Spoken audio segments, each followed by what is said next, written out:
And now we move towards a visionary address by a visionary personality. I will be requesting Sheikh Muhammad Taqi Usmani Sahab for his visionary address. Hazrat Sahab is the chairman of Sharia Board IOFI. He is the chairman Sharia Board Mizan Bank. He is a deputy chairman of Darul Uloom Karachi, a personality who has done lot for the Islamic banking in Pakistan. And whenever we discuss about Hazrat Taqi Usmani, we always say that he is an institution within himself. So please present a warm welcome to Hazrat Sheikh Muhammad Taqi Usmani Sahab.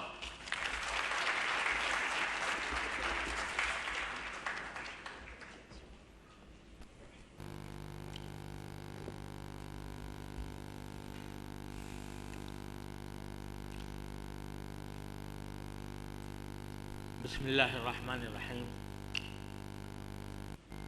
الحمد لله رب العالمين والصلاة والسلام على سيدنا مولانا محمد خاتم النبيين وإمام المرسلين وعلى آله وأصحابه أجمعين وعلى كل من تبعهم بإحسان إلى يوم الدين. Your Excellency Senator Ishaq Dar Sahab, Finance Minister of the Islamic Republic of Pakistan, Your Excellency Mr. Ashraf Batra Sahab, the Governor of the State Bank of Pakistan, honorable guests and delegates, Assalamu alaikum wa rahmatullahi wa barakatuh. It is indeed an honor to participate in such an august forum that is being held in Karachi perhaps for the first time. And I welcome all the guests who have taken pains in coming all the way to our country for participating in this forum, which I hope will be a big step towards the promotion of Islamic banking in Pakistan. But I at the same time apologize from our foreign guests that I want this time to speak in Urdu for a number of reasons. Because firstly, I may express myself in my own language more efficiently than in any other foreign language. And secondly, because I want to speak about some aspects that are peculiar to our country, that is Pakistan. So I apologize and take the liberty of speaking in Urdu. May Allah subhanahu wa ta'ala give me tawfiq to speak rightly according to His pleasure. مہمانان گرامی، اللہ تعالیٰ کے فضل و کرم سے آج ہم اپنے شہر میں ایک ایسے فورم کا انعقاد کر رہے ہیں جس میں اسلامک فائنانس کے لیے، اس کے فیوچر کے لیے، اس کے مستقبل کے لیے روڈ میپ تعین کرنے کا ارادہ ظاہر کیا گیا ہے. اور اس فورم کے انعقاد کے لیے میں اس کے منتظمین، انسیف اور دوسرے اداروں کو جنہوں نے اس میں تعاون کیا، مبارکباد پیش کرتا ہوں. لیکن چند باتیں میں اس موقع پر اختصار کے ساتھ عرض کرنا چاہتا ہوں. ایک بات یہ کہ اسلامک فائنانس اور اسلامک بینکنگ کے موضوع پر کانفرنسیں، ورکشاپ، سیمینار آئے دن منعقد ہوتے رہتے ہیں۔ میرے پاس شاید کوئی ہفتہ خالی جاتا ہو جس میں کسی نہ کسی کانفرنس، کسی نہ کسی ورکشاپ، کسی نہ کسی سیمینار کی دعوت نہ آتی۔ اور یہ سیمینار اور ورکشاپ اور کانفرنسیں یقیناً اس لحاظ سے مفید ہیں کہ ان کے ذریعے ہم ایک سبق کو دہراتے چلے جاتے ہیں، اور جیسا کہ کسی شاعر نے کہا ہے کہ تازہ خواہی داشتن گر داغ ہائے سینہ را، گاہے گاہے باز خاں یہ قصہ پاری نہ رہا،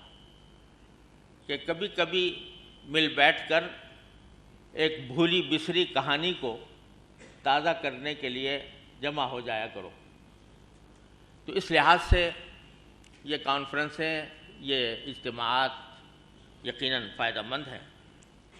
لیکن ان کا حقیقی فائدہ اسی وقت اٹھایا جا سکتا ہے جب ہم ان کانفرنسوں اور ان اجتماعات کو اس غرض کے لیے استعمال کریں کہ اب تک ہم نے کیا کچھ کیا ہے اور آئندہ ہمیں کیا کچھ کرنا ہے، اور اس لحاظ سے ہم اپنے اوپر تنقیدی نظر بھی ڈالیں اور آئندہ کے لیے اپنی راہ عمل بھی طے کریں، تو بے شک یہ کانفرنسیں بڑی مفید اور نافع ثابت ہو سکتی ہیں۔ الحمدللہ اس کانفرنس کا موضوع بھی روڈ میپ تیار کرنا ہے فیوچر کے لیے۔ اس لحاظ سے یقیناً یہ ایک بہت حوصلہ افزا کوشش ہے، لیکن اس موقع پر میں یہ عرض کرنا چاہتا ہوں کہ سب سے پہلے ہمیں اس بات پر غور کرنے کی ضرورت ہے کہ ہم اسلامک فائنانس یا اسلامک بینکنگ کیوں چاہتے ہیں؟ کیا اس لیے چاہتے ہیں کہ یہ بھی ایک کنونشنل بینکنگ کے طرح ایک اور سسٹم ہے اور مساوی طور پر یا یکساں طور پر یہ بھی ایک قابل عمل سسٹم ہے، اس کو بھی آزمانا چاہیے؟ جیسے کہ علاج کے مختلف طریقے ہوتے ہیں، ایک ایلوپیتھی، ایک ہومیوپیتھی، ایک آیورویدک، ایک یونانی طب، تو یہ مختلف طریقے ہیں، تو ان میں سے کسی کو بھی اختیار کیا جا سکتا ہے، اور ان میں سے ایک طریقہ ہے، اس کو ہم پروموٹ کرنے کے لیے آگے بڑھ رہے ہیں۔ ایک نقطہ نظر یہ ہو سکتا ہے کہ ہم اسلامک بینکنگ کو یا اسلامک فائنانس کو ایک ایسے طریقے کے طور پر استعمال کر سکتے ہیں جو بیک وقت پیرالل چل سکتا ہو انٹرسٹ بیسڈ سسٹم کے ساتھ۔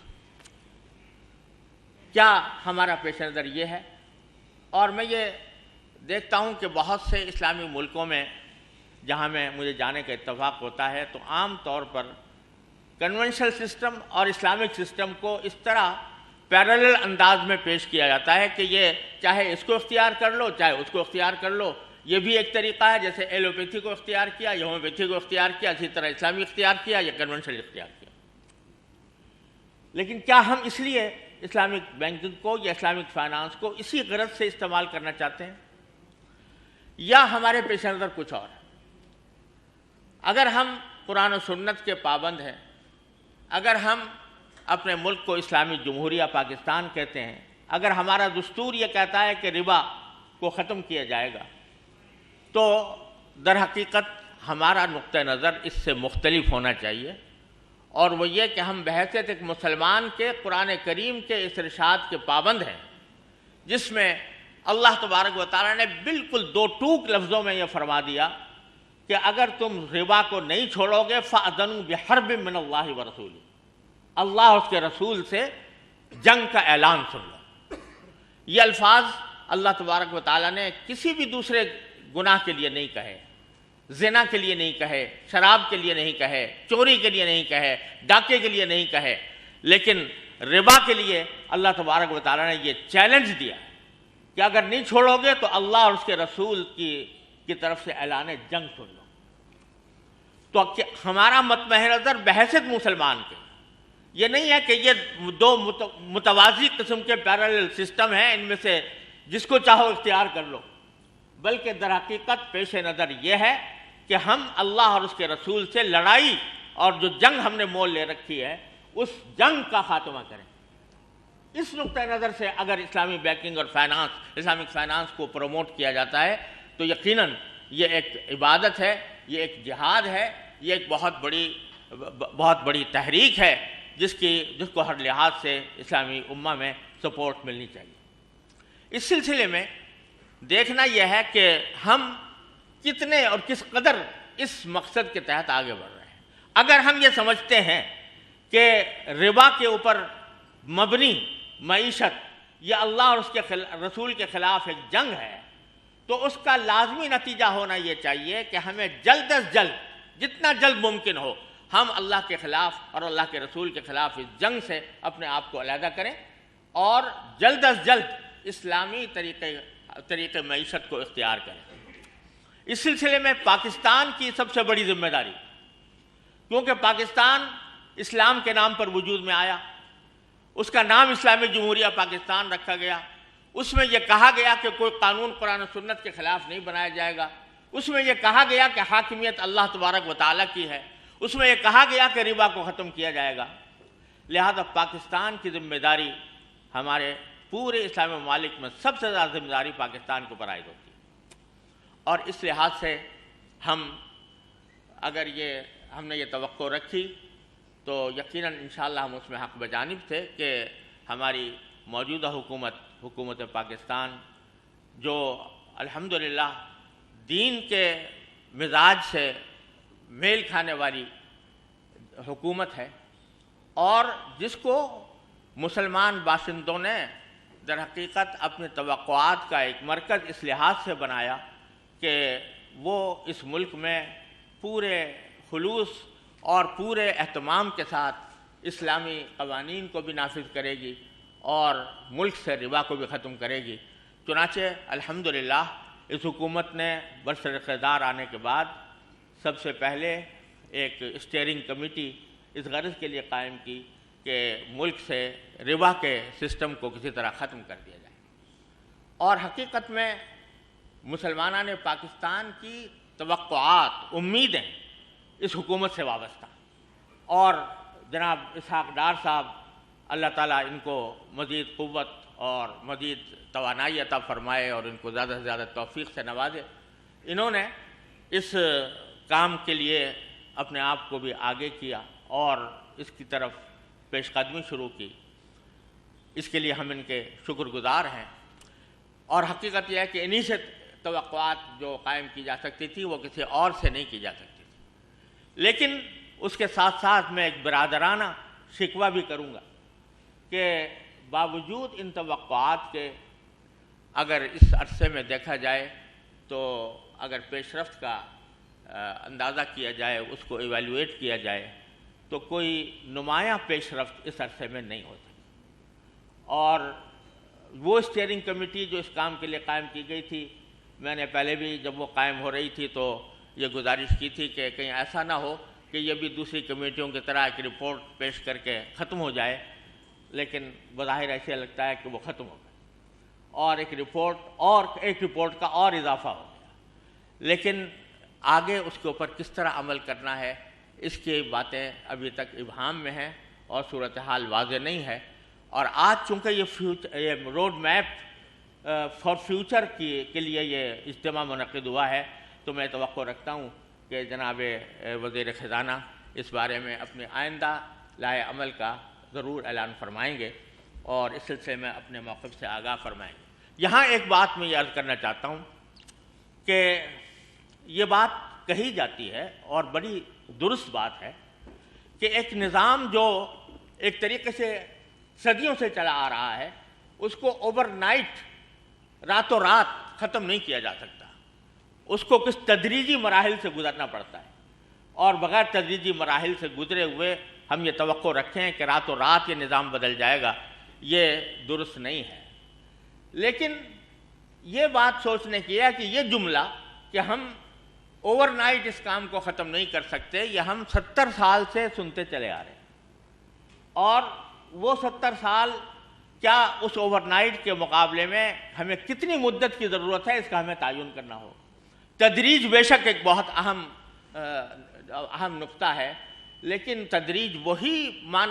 بامعنی ہوتی ہے کہ جس میں دو چیزیں ہوں. یہ میں ذرا اس کے اوپر بہت زیادہ اہتمام کے ساتھ فورس کے ساتھ یہ بات عرض کروں گا کہ دو چیزوں کے بغیر تدریج کا نعرہ یا تدریج کا بہانہ یہ ایک محض بہانہ بن کے رہ جاتا ہے جب تک دو چیزیں نہ ہوں. ایک چیز پولیٹیکل ول اگر نہیں ہوگی تو آپ تدریج کو محض ایک بہانے کے طور پر ضرور استعمال کریں گے, لیکن حقیقت میں وہ اس کا کبھی وجود نہیں ہوگا. پولیٹیکل ول, اور میں یہاں یہ بھی کہتا ہوں کہ پولیٹیکل وش نہیں, پولیٹیکل ول. ایک اگر صرف وش ہو تو وہ کارآمد نہیں ہو سکتی جب تک کہ ول نہ ہو. اور دوسرے یہ کہ ایک ایسا پروگرام جو فیز پروگرام ہو, جس میں ٹائم فریم بھی ہو کہ اس فیز کے اندر ہم اتنا کام کریں گے, اس فیز میں ہم اتنا کام کریں گے, اس فیز میں ہم اتنا کام کریں گے. تو یہ دو چیزیں جب تک نہیں ہوں گی, پولیٹیکل ول اور ٹائم فریم, اس وقت تک یہ اس منزل کو حاصل کرنے کے لیے تدریج کا لفظ اور گریجول پروسیس کا لفظ جو ہے محض ایک بہانہ ہو کر رہ جائے گا. لہٰذا میری گزارش یہ ہے کہ اس کانفرنس سے ہم فائدہ اس وقت اٹھا سکتے ہیں جبکہ واقعتاً جو روڈ میپ جو اس کا موضوع ہے, اس روڈ میپ کو سامنے رکھتے ہوئے ہم کوئی ایسا پروگرام ڈٹرمن کر سکیں جس کے اندر ہم اتنی مدت کے اندر اتنا کام کریں گے, اتنی مدت کے اندر اتنا کام کریں گے, اور اس طرح اگر بات طے ہوگی تو پھر انشاءاللہ یہ مقصد جو ہے وہ حاصل ہو سکے گا. اسلامک بینکنگ انڈسٹری ایک انفینٹ انڈسٹری ہے اور اس کے لیے گورنمنٹ کی سپورٹ کی ضرورت ہے. اب بہت سی صورتحال ایسی ہے کہ اس وقت فائنینشیل انکلوژن میں تو بے شک اسلامک بینکنگ کارآمد ہو رہی ہے اور ڈپازٹس اسلامک بینکنگ کے بڑھتے جا رہے ہیں, لیکن وہ چینلز جہاں پر کہ ان ڈپازٹس کو انویسٹ کیا جا سکے وہ بہت محدود چند ہیں. سکوک جو کچھ عرصے سے ایشو ہوئے تھے وہی اسی کے اندر الٹ پھیر چلی جا رہی ہے اور کوئی نئے ایسٹ وجود میں نہیں آ رہے. جب تک کہ یہ ساری باتیں پیش نظر نہیں ہوں گی, ان کے لیے ایک باقاعدہ سوچا سمجھا پروگرام نہیں ہوگا, اس وقت تک ہم اس مقصد کو پوری طرح حاصل نہیں کر سکیں گے. میں یہ گزارشات بڑے ادب کے ساتھ اور بہت اس احترام کے ساتھ لیکن ساتھ ہی دکھ دل کے ساتھ یہ عرض کرنا چاہ رہا ہوں کہ ان کانفرنسوں سے ہم اسی وقت ہم فائدہ اٹھا سکتے ہیں جبکہ کھل کے بات کریں اور جو حقیقی مسائل ہیں, عملی مسائل ہیں, ان کو فیس کریں اور اس کے بارے میں صحیح راستہ اختیار کرنے کی کوشش کریں. ان الفاظ کے ساتھ میں اللہ تبارک و تعالیٰ سے دعا گو ہوں کہ اللہ تبارک و تعالیٰ اس اجتماع کو واقعتاً آئندہ کے لیے بہتری کا ایک راستہ بنائے